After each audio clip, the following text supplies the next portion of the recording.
Here we go again. Same song, second verse. Overhyped, overrated, very good, but not that man, can't man. I haven't seen the fire and desire. I haven't seen the consistent fire in the belly that burns so hot from Michael Jeffrey Jordan and Kobe Bean Bryant. I'm sorry, I haven't seen that. I haven't seen what I'll call the fourth quarter gene. Skip Bayless goes off on Anthony Edwards. Check out what he had to say, and then I'll come back with my comments. I don't want to say I told you so, but I told you so. Say it ain't so, Skip. In big playoff games, Ant-Man is routinely can't man. Damn. Edwards ain't it. Ain't him. Because Ant-Man isn't that man, as in the man, when it really and truly matters. That's what it's looking like with Ant-Man. I ain't gonna lie. I've been on the bandwagon, drinking the Kool-Aid. Ant-Man is the next Michael Jordan. Ant-Man destroyed LeBron James' legacy by eliminating the Lakers in 5 games. But for some reason, when it counts the most, he does shrink under pressure. These pressure moments, when you got OKC, you're doing good, Ant-Man's nowhere to be found, and he usually tries to cover it up and just tries to throw up some bogus shots. But for him to have limited shot attempts, there's no defense out there in the NBA that should limit him to 1 or 2 shot attempts in the first half. Ant-Man is shrinking under pressure, and the Jordan comparisons, they have to stop. But I did tell you so. Again and again and again last year at this time, in last year's Western Conference Finals featuring Ant-Man. Here we go again, same song, second verse. Overhyped, overrated, very good, but not that man, can't man. And you say, well, he's only 23, soon to be 24, but come on now. He is concluding, I believe tonight, his 5th season in the National Basketball Association. That's 5 years of body of work. That is significant. That is rankable. We're not overreacting. Although you overreacted and you overreacted when you crowned him. Look, I'm not a hater. I don't hate Anthony Edwards. I think he's a pretty good young man. I'm just a truth teller. And I'm not nitpicking. A little bit, but I get it. I'm just truth spitting. So many in the media, so many fans out there leaped the way Anthony Edwards leaps to the conclusion he got next. Again, these are the conversations that are going to be had against Anthony Edwards being that next player, being it, being him. Now, with this series going the way that it's going, most likely going to be over. Probably when you're watching this video, the Minnesota Timberwolves, they should be in Cancun, or maybe they keep the series going. But either way, it doesn't look like they're going to beat the OKC Thunder. And these are the conversations that are going to be had in the summertime. Is Anthony Edwards that guy? He's shrinking under pressure. He's not used to certain defenses, being double teamed, having teams preparing for him, getting the ball out of his hands. He's making them dictate how he plays the game. He's real passive. Yeah, you got a decent team, but Rudy Gobert shouldn't have more shots than you in any half, in any quarter. So Anthony Edwards, if I were you, just start throwing the ball up. Do what you can. Get as much shots as you can. You can't afford to be another player out there passing the ball. Yeah, you're a decent playmaker, but you're known as a scorer. So Anthony Edwards, Skip talking to you like this, be prepared for it, because with the NBA season ending, they're going to need stuff to talk about. They're going to need narratives to push, and it's going to be Anthony Edwards not being that guy. He's baby Jordan. Damn. He's the next Kobe. I don't know. I mean, the advertisers leaped to your conclusion along with you to ride the wave, because Anthony Edwards is already in every other sports commercial I see. He's Sprite. He's obviously Adidas. He's even Chipotle. He's everywhere because he's got next. He's got Jordan in him. He could be Kobe. He could, and he can't.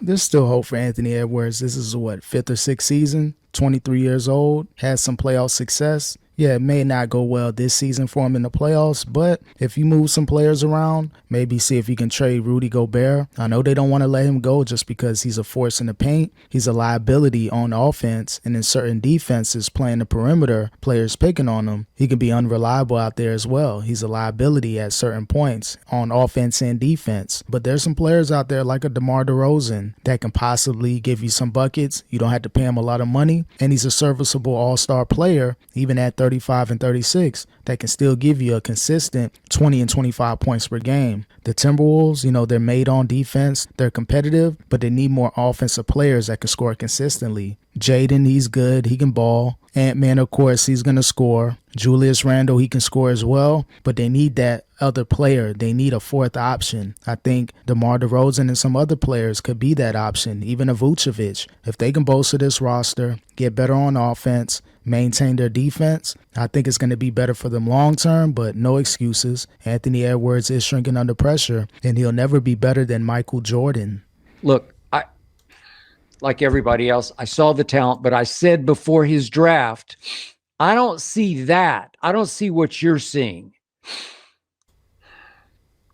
I saw the explosive leaping ability, obviously. It's Jordan-esque. I give you that. It's Kobe-esque. I give you that. I saw the shooting ability. I saw the distance shooting ability. I just haven't seen the performance when it really matters on a consistent basis. That's what Ant-Man is missing, that consistent effort every day, every game, major games. He can't afford to shrink under pressure. He's too far in his career to where he can take a quarter or two off or a half off. He has to be consistent. He has moments where he looks like the best player in the NBA, and then he has moments to where he's out of the top 10, out of the top 20. That's not good for Anthony Edwards. You got all these commercials. You're with Adidas. Everything's going great for you on and off the court, minus a few things, of course. But for the most part, man, Ant-Man is who he is. But when you want to nitpick and pick certain things about him, where you want to rank him, they're going to go back to his playoff performances and be like, look, bro, yeah, you're great during the regular season, but when the playoffs happen, when teams plan for you, elite, like the OKC Thunder, when they double team you, get the ball out your hands, rattle you, you're frustrated, you don't want to shoot or you can't shoot, people are going to remember these times. So again, Ant-Man, be prepared for these narratives that are going to happen this summer. I haven't seen the fire and desire. I haven't seen the consistent fire in the belly that burns so hot from Michael, Jeffrey, Jordan, and Kobe Bean Bryant. I'm sorry, I haven't seen that. I haven't seen what I'll call the fourth quarter gene. And quick point before I go on to clutch gene. Is he somewhat limited, Anthony Edwards? Remember, he's only 6 feet 4 inches tall. Jordan was 2 inches taller. Kobe was 3 inches taller. LeBron is 5 inches taller than Anthony Edwards is. There could be something there, but you see a lot of guards these days. Jalen Brunson, Shai Gilgeous. Yeah, I think Brunson's about 6'1". Shai's about 6'5". So if you're anywhere between 6'2" and 6'5", you should be able to score. You should be able to play good enough defense at your position. So it shouldn't be any type of restrictions or anything that could set you back. But yeah, if Ant-Man was 6'8", 6'9", was as strong as LeBron James, yeah, he may go down as one of the greatest ever. But I get it. There could be something there. But at the end of the day, man, 6'4", doing what he does in a regular season, it's no excuses, man. Ant-Man got to step up no matter what your advantages or disadvantages are. Does that somewhat limit him at the highest of levels? Maybe. I doubt it. But this is different from LeBron bleeping James, because I've always given LeBron this. He can be a beast in fourth quarters, but only in the first 6 or 8 minutes of fourth quarters. That's when he can be at his deadliest, at his beastliest, LeBron James. I mean, he can get you 12, 14, maybe 16 in a big stretch if he plays the whole fourth quarter from the start of the quarter to maybe the 3-minute mark. He can get you some points. Greatest score in the history of basketball. LeBron's problem is he disappears over the last 3 minutes. He self-destructs over the last 3 minutes of the fourth quarter. Crash out on LeBron. Here we go. Lord help him if you put the ball in his hands for a last shot, because he was not born with a clutch gene. He's made a few over time. My God, he's played, what is it now, 42 years? Blind squirrel. The point is, that's different than Anthony Edwards, because with Anthony Edwards, he just can't man for entire fourth quarters. Yeah. Keep hearing, well, he looks tired. He looks tired? Nah. In elite shape. In a Western Conference playoff game, fourth quarter, he looks tired? Yeah, those excuses ain't going to work. He can't be tired in the fourth quarter. He gets enough rest. He plays a lot, but he should still be able to have a high performance quarter. But he just has moments where he disappears. So that's something that he got to look in the mirror and be like, damn, do I need to get more in shape? Is there room for improvement? Which there is, but the whole him being tired, that's an excuse that even shouldn't even be brought up. He's more than capable of playing a full game at a high level, but if he's getting halftime, 15 minutes, if he's getting random timeouts, subbing in and out for a few minutes at a time, he's well enough energy-wise to be able to contribute at a high level. It's just that he gets, locked out, not locked in completely, and teams are game planning better against him. So that's the something he got to deal with. But saying that he's tired or he's not all the way there, I think it's more of a mental thing than a physical thing with Anthony Edwards. Did anybody ever say that Michael Jordan, even on flu game night, looked tired in the fourth quarter? Did anybody ever say that Kobe Bryant looked tired in the fourth quarter? No. I mean, the all-time greats don't get tired in the fourth quarter of big playoff games. You just don't. Got ball out. But it gets so bad for Anthony Edwards through fourth quarters that he just ain't there. Just gone. I don't know.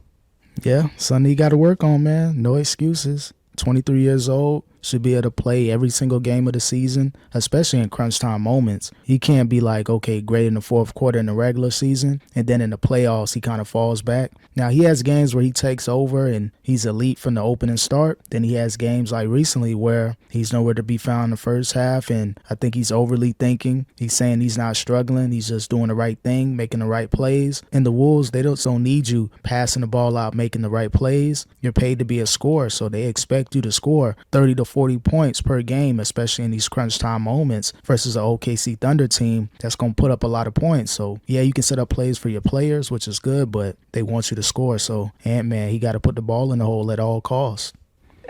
I can give you details. I can walk you through this. So we're not talking about a lack of a clutch gene here. We're talking about the lack of a fourth quarter gene for Anthony Edwards in big playoff games. And now his body of work has grown to substantial proportions.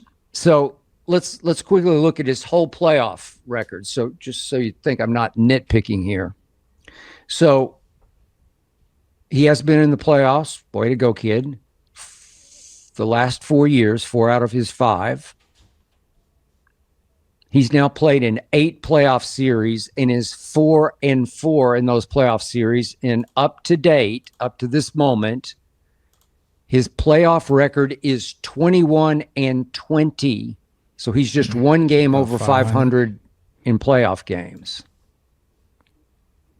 And in now 9 Western Conference Finals games. That's 9 because they played 5 against Dallas last year and were out in 5. And I believe they're going to be out in 5 tonight, but I'm not including that yet. So we're to 9 Western Conference playoff games. And in those games, if we look at the total picture, he's averaged 24, 8, 7, 3.3 turnovers. That's high, very high. He shot 46% from the floor, 36% from three, not terrible. Only 72% from the free throw line, which is not good. But let's look harder because he's lost 7 of those 9 games in the Western Conference Finals. Or I'll give you this, his team has, but he is the man on that team.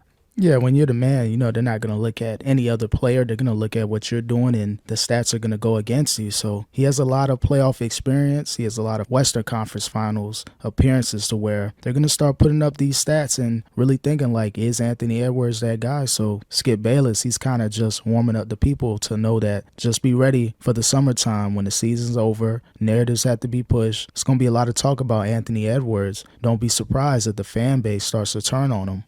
So in the 7 losses, he's averaged only 22.9 points, 8, 6, 3 turnovers.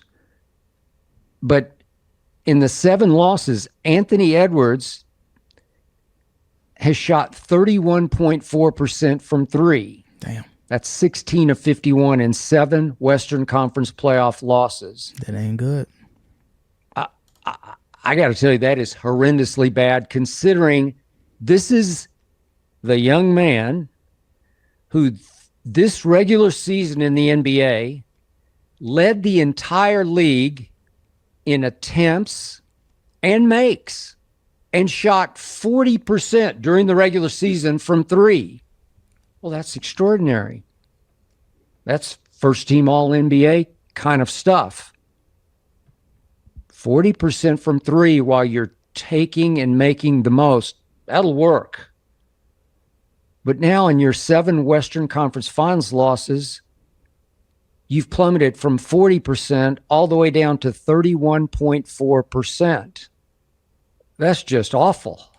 Yeah, again, bad look for Anthony Edwards. Can't just be a regular season superstar and then be a above average player in the playoffs. You can't shoot 40% from the 3 during the regular season. And then the Western Conference Finals, you're shooting 31%. So again, the numbers make him look bad. And a lot of people, you know, all the comparisons to Jordan, Kobe, I think they're going to stop after this season, after this playoff series. They're going to reevaluate everything. I know we're trying to crown the next person after LeBron, but you can't, you know, prematurely just title people that next person, that next individual superstar player that's going to take over the NBA. I think you got to wait it out. So right now, it doesn't look like he's going to be the face of the NBA. And Anthony Edwards will never be better than Michael Jordan.